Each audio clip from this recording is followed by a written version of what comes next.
Assalamualaikum warahmatullahi wabarakatuh. Alhamdulillahirabbil alamin. Allahumma shalli ala sayyidina Muhammadin wa ala ali sayyidina Muhammadin. Adada khalqi wa ridha nafsi, zinata arsy wa midada kalimati. Amma ba'du. Selamat berjumpa kembali di channel Ketupat Sayur. Semoga Anda semua sedulur-sedulur yang dimuliakan oleh Allah Subhanahu wa taala diberikan kesehatan, keberkahan, dan sampaikan hajatnya yang mulia dengan cara yang paling mudah dan menyenangkan. Alhamdulillah, saudara-saudaraku yang dimuliakan Allah, di channel ini kita akan berbincang secara ringan, secara rileks terkait tema seputar psikologi, hubungan antar manusia, silaturahim yang mengarah pada hal-hal yang bisa memperbaiki kehidupan kita di kemudian hari, khususnya kehidupan setelah kematian kita. Semoga tema ini yang kali ini saya akan berikan judul Ternyata Hidup Saya Singkat. Selamat mendengarkan. Sedulur-sedulur, suatu ketika seorang anak kecil di suatu desa duduk termenung di siang hari di atas batu besar di pinggir kali. Angin berhembus siang itu dengan lembut menyapu wajahnya yang polos. Matanya menatap pedukuhan dan hutan di sekitarnya membelah rimbunan pohon. Hatinya mendesirkan kalimat lirih di bibirnya. Mengapa aku nelangsa, Gusti? Jauh dari kedua orang tuaku di kota. Matanya seolah mencari jawaban kesendirian hari-hari yang tak dipedulikan. Kapan aku bisa berjumpa dengan mereka? Sedulur-sedulur, pernahkah sesekali kita merenungkan jauh ke belakang, menyusuri peristiwa demi peristiwa yang telah dijalani? Perjalanan hidup Anda mungkin lebih indah dibanding banyak orang di luar sana. Masa kecil Anda boleh jadi dipenuhi kenikmatan, anugerah, dan kasih sayang dari orang-orang dewasa di sekitar. Atau jangan-jangan kisah hidup Anda lebih memilukan dari saya. Mungkin Anda lebih menderita daripada saya. Semuanya itu mungkin dan masih banyak lagi peristiwa yang Anda dan saya sembunyikan rapat-rapat dengan alasan tertentu. It's okay. Dalam kesempatan ini saya ingin berbagi kesadaran dan kebeningan jiwa sebatas pengetahuan yang saya miliki. Dan ini tak berarti menunjukkan saya lebih baik dari Anda, bukan. Sedulur-sedulur, dari rentang perjalanan hidup ada garis tak kasat mata, di mana disitulah kita meniti takdir pilihan hidup. Anda yang saat ini berusia 20 tahunan tentunya berbeda menyikapi dengan orang yang berusia 40 tahunan. Juga berbeda pandang pula dengan mereka yang berusia 60 tahunan atau lebih. Makin bertambah panjang jarak hidup kita, makin berkurang sisa kesempatan hidup ini tentunya. Lihatlah garis itu perlahan-lahan. Apa saja yang kita sudah torehkan padanya. Ada yang menorehkan dengan penderitaan, tangisan, duka tak henti-henti, rintihan, kemalangan tak berujung, dan macam-macam nestapa lainnya. Cukuplah untuk membuat mata bengkak dan berurai air mata.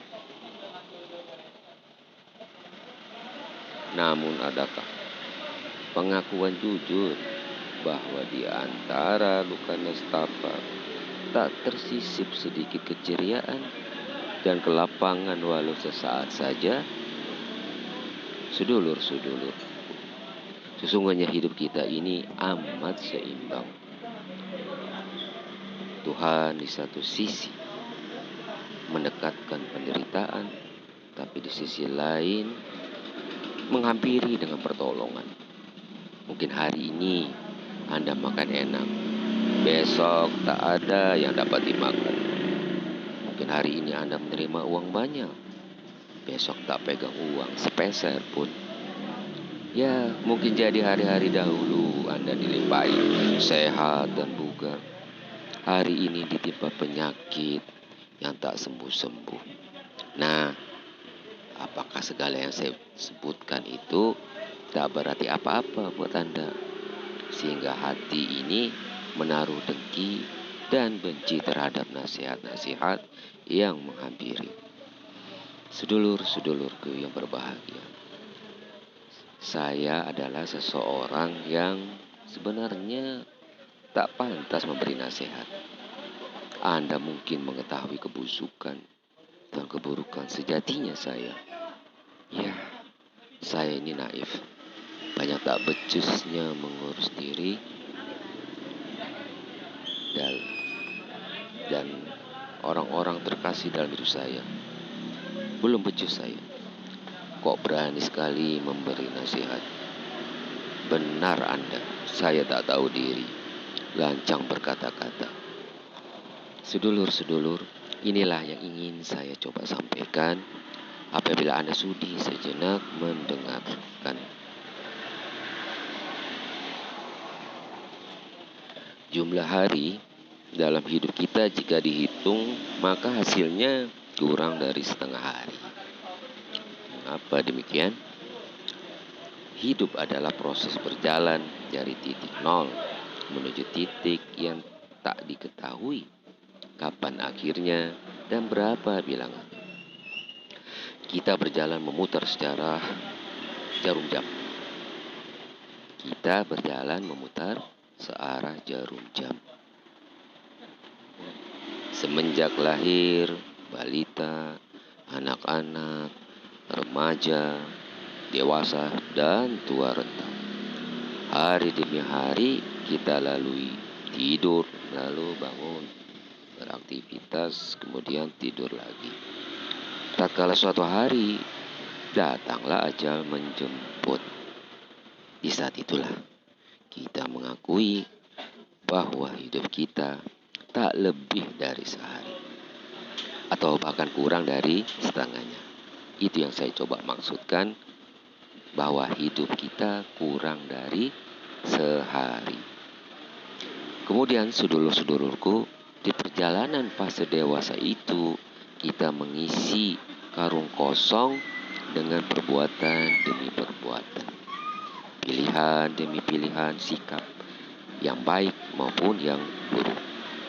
Jika perbuatan, pilihan, dan sikap positif yang mengisi karung itu, maka semua itu membuat penuh bekal dalam karung tersebut dan membuat senang pemikulnya.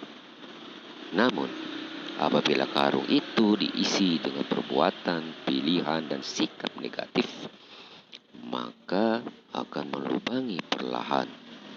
Lalu isinya jatuh di belakangnya tanpa disadari. Pemikulnya merasa karung miliknya penuh dengan hal-hal menyenangkan, namun ia merasa karung itu ringan menyenangkan. Pembuainya dalam-dalam, kelompok orang pertama tadi akan sejenak berhenti di perjalanan. Ya, ia akan menghela nafas, menyapu keringat dengan berteduh di bawah pohon rindang sambil meminum seteguk air. Namun ia waspada dengan sekelilingnya. Ia tak lama rehat di situ. Ia berpikir tentang jejak langkah yang sudah ditempuh dan berusaha mengingat semua peristiwa baik atau buruk serta berani mengoreksinya. Begitu letihnya berkurang, ia pun beranjak berjalan lagi. Ia sadar bahwa bukan di pohon itu tujuannya, dan tidak banyak pula air yang diteguknya. Walau ia paham beban itu berat, namun ia berusaha menyadarkan jiwanya dengan kesabaran dan mengisi pikirannya dengan ilmu yang ia peroleh di perjalanan. Ia bergumam lirih, Tuhan, tambahkan kesabaranku dan teguhkanlah hatiku. Ia memegang teguh perjanjian abadi dengan Sang Maha Pencipta yang dahulu berjanji akan menunggunya di ujung perjalanan. Namun dia sengaja tak memberitahu ujung akhirnya. Ya, itu maksudnya. Jadi Tuhan yang Maha Kuasa, Allah Subhanahu wa taala memang sengaja tak memberitahu ujung akhir dari perjalanan hidup. Kelompok kedua menyusuri perjalanan dengan mengharap imbalan besar jika ia sampai di tujuan. Ia menghayal sepanjang jalan akan ganjaran kenikmatan yang memuaskan dahaga hasratnya. Ia pun tertawa, bersenandung akan kebaikan-kebaikan yang ia perbuat selama perjalanan. Ia tak segan menceritakan semua hal indah kepada siapapun yang ditemuinya, lalu meminta mereka memujinya dengan terkagum-kagum, seolah-olah ia telah mencapai apa yang banyak orang tak mampu. Ia pun sesumbar akan target-target keduniawian yang sebenarnya jauh dari realitas sejatinya. Ia tak malu membungkus keburukan perbuatan di masa silam dengan kebohongan demi kebohongan, dengan ambisi-ambisi yang ia sendiri tahu bahwa hakikatnya ia tak miliki itu semua. Ia gemar menjadi orang lain, membanggakan keberhasilan orang lain, lalu menyamakan dirinya serupa itu. Ia menunggu-nunggu orang-orang memujinya dan mengarahkan pikiran orang lain supaya membenarkan apa yang sudah dilakukan itu benar semua. Lalu wajahnya pun merona karena bangga. Sepanjang jalan ia begitu santai, terlena dengan anggapannya bahwa beban yang ia pikul teramat ringan. Ia lupa bahwa bekal positif yang dibawanya itu telah berjatuhan entah di mana. Begitu ia merasa lelah, ia pun beristirahat di bawah pohon rindang sambil meneguk air telaga dengan amat lahapnya. Lalu ia pun tertidur pulas tanpa sedikit pun memeriksa karungnya. Sebab lamanya ia tertidur,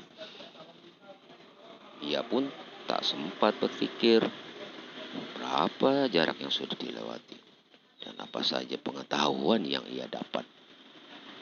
Tatkala ia bangun, badannya terasa lemas, perutnya lapar. Nah, disinilah ia berpikir untuk tak melanjutkan perjalanan. Ia mengeluh betapa sakit tubuhnya dan berhitung jarak yang mesti diaruinya di depannya amat jauh dan menakutkan.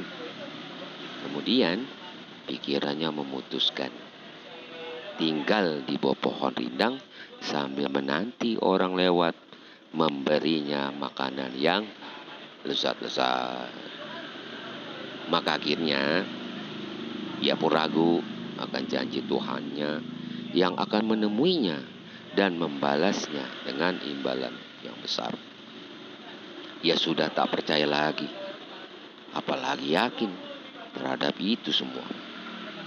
Ia pun berujar, untuk apa aku bersusah payah menyiksa diri sendiri dengan perjuangan menyusuri perjalanan panjang ini, jika dengan berdiam diri saja aku masih bisa meminta orang-orang memberi apa yang aku mau.